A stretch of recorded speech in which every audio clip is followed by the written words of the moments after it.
mga besh, welcome back to my YouTube channel. Yan, for today's vlog mga besh. Eto na, sobrang excited na kami. First time namin lahat. So, I'm with Ronan and si Kisses.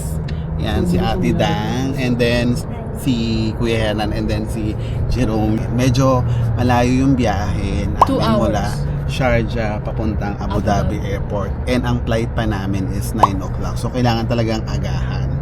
For ano lang, documentation ulit. Kasi nga syempre, first time namin. And sana ma-accept kami sa business class.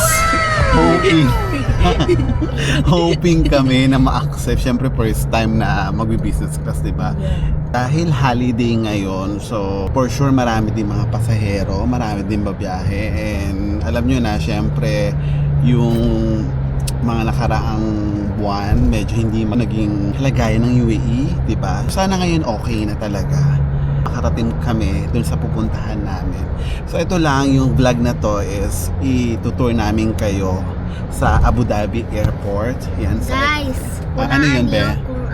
Saan kami pupunta? And ayun nga, first Ito time yung namin flight sa ng Etihad Airways, napakita namin sa inyo kasi most of the flights namin before is Emirates Airlines kasi Always nga Emirates.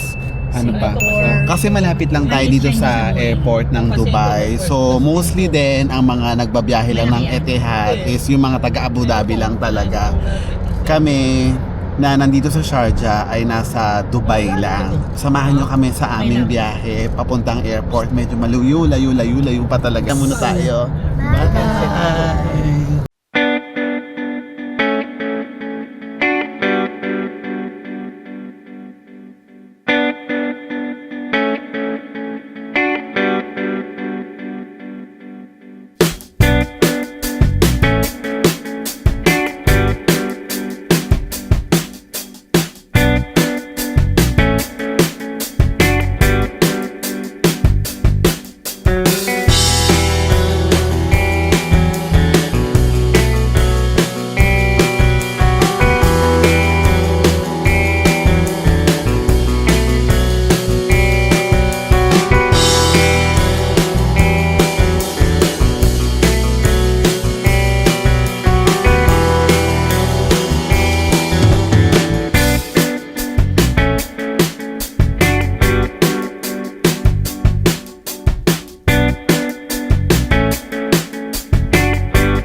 And mga best, finally nandito na kami ngayon sa Abu Dhabi Airport. Zayed International Airport. International Airport. Terminal A. Yes, so medyo matagal talaga ang biyahe mula Sharjah hanggang dito sa Pero in airport. fairness, walang traffic. At walang masyadong tao ngayon dito. Oo. First, ano masasabi mo sa airport nila? Ang ganda, grabe. Look at this. Ang cute. First time. Yan siya, oh. Ayan ha. And finally mga besh, nandito tayo ngayon na sa Sayed International Airport. At ayun nga, ang smooth lang din ng biyahe punta. Walang tao.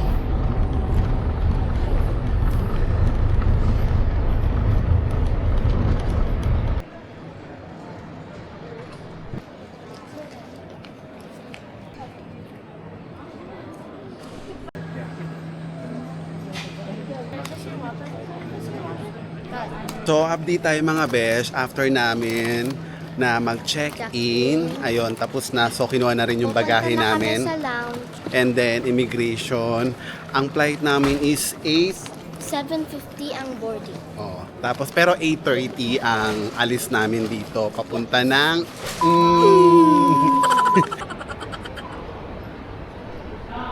Pero anong masasabi niyo sa airport ng Abu Dhabi? Sobrang ganda. Really far. Tapos medyo tahimik lang din naman kasi hindi masyadong... If only you had a van and then you could like travel like to Abu Pag Dhabi hindi kasi to it's worth more- it, susundutin ko yung puwet nila.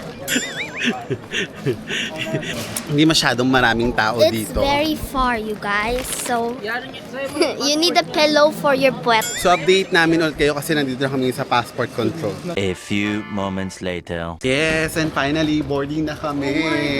Sobrang excited na talaga. Guys, you better leave a comment on where we're going. We will give you a hint.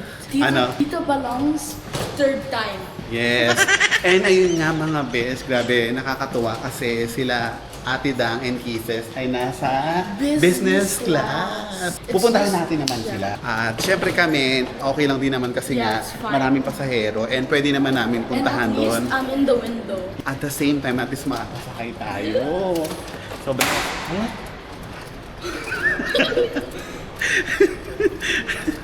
Super Ano, excited. ano nangyari? Super excited na kami. Ano nangyari dyan? Ngayon, papasok na kami ng airplane. For the first time ulit. Ayan, so sana ay maging maayos ang aming flight. Papunta doon sa pupuntahan namin na... Yes. Ayan, first time dito sa Etihad Airways. 6 hours yung flight. So, that's another hint. Ito na yung passport and then yung boarding pass natin. Pagod na. Hello! At ito ang kanilang business class. Ay, punta kami dyan mamaya You have levitating seats. Actually, ano? 36F. Doon pa tayo sa dulo. Ang difference niya lang is tatluhan lang yung upuan niya. Ayan. There's no middle seat. Dati sa Emirates, meron 4 seats. Yes, dito tatluhan lang. Pero, ito small. Pero syempre, di ba, happy pa rin dahil makakasakay tayo. Pwede naman magpalit mamaya eh. So mamaya ulit mga best, balitaan namin kayo. Ano ba, balitaan namin kayo o tuloy-tuloy na to? Sige muna. Bye. Yeah. So update tayo mga best. Nandito na tayo ngayon sa loob at ayun nga, nakasakay na tayo. Hiwa-hiwalay kami. Hindi ko alam kung punuan ba, marami bang pasahero, pero we'll see, sana onti lang para makalipat tayo sa iba. Yung eroplano nila maliit lang actually, and then sabi ni Ate Dang din yung sa kanilang business class na ngayon medyo maliit lang daw. And mamaya excited na rin ako kumain dahil kanina sa lounge hindi ako masyado nakakain dahil nga ay Indian food siya, so hindi ko na-enjoy. Pero ang ganda, ang linis, at sobrang friendly ng mga staff doon kasi most of them are Filipino, kaya naman alam nyo na, so ugali talaga natin is very accommodating and friendly. So ayun lang, mamaya update ko kayo kung ano pang magiging ganap. Okay, bye. Nakakaloka. Ilang oras na kami naghihintay dito. So, grabe na ang delay. As in. At ngayon lang umalis talaga. Grabe. Hindi namin alam kung nangyari. Pero sana safe talaga kami na makarating. Kanina sobrang usok eh. So ganun din. May mga monitor din. Tapos yun, ganun din, same lang sa Emirates, pero for me, mas maganda yung Emirates. Oo. Though, first time ko nasumakay dito, pero sa akin, mas maganda pa rin ang Emirates. Tingnan natin sa service nila mamaya. Pero kanina kasi, hindi ganun ka, yung mga, nila, FA nila, kumpara sa Emirates na super friendly. Ganun. And we'll see. Maliit, sabi ko nga maliit lang yung aeroplano din. So mamaya babalitaan ko kayo ulit. I-clip muna ako, tapos tignan natin kung masarap yung pagkain nila mamaya. Okay, bye. A few hours later. Mga besh, ay dinner time. It's already 11 o'clock na. And ayun, yung pinakahintay ng lahat kasi naamoy ko na din siya kanina, kaya nagising na rin ako. Yung food nila, Eid Mubarak, tapos may salad. So, kain muna tayo. Alam nyo na, para mamaya makatulog ulit tayo dahil mamaya nasa Thailand na tayo.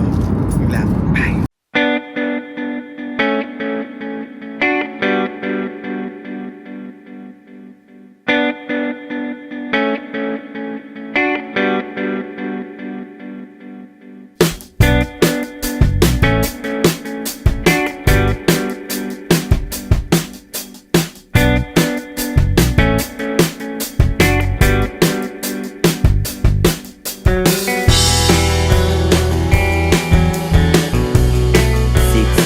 Later.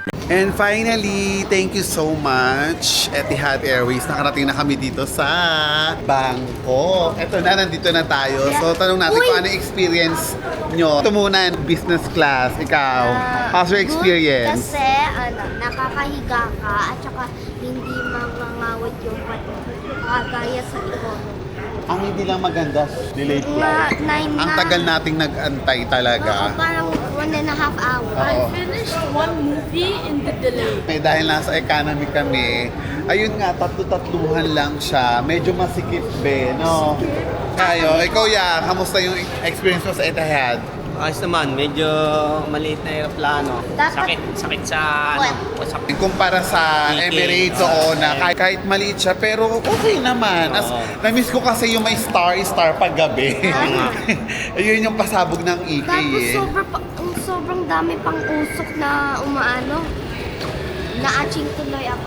Pero at least, nakarating kami ng safe dito sa Bangkok. Muna tayo. Ikaw naman ang experience mo. Sarap ng tulog. Business class tayo ngayon. So ano sa Etihad Airways? Okay naman. Pero kasi short lang yung travel natin, 6 hours lang. So thank you so much. Ito lang yung namin for our Etihad Airways experience. So overall okay naman siya, pero syempre para sa amin number 1 pa rin ang EK talaga. Kasi nga malapit sa amin, at the same time ilang beses na kami nakasakay. Pero thank you pa rin Etihad Airways. Nakarating kami dito sa Bangkok. Okay, papaalam na ako and see you in my next vlog. Dito lang yan sa Bangkok, Thailand. Bye!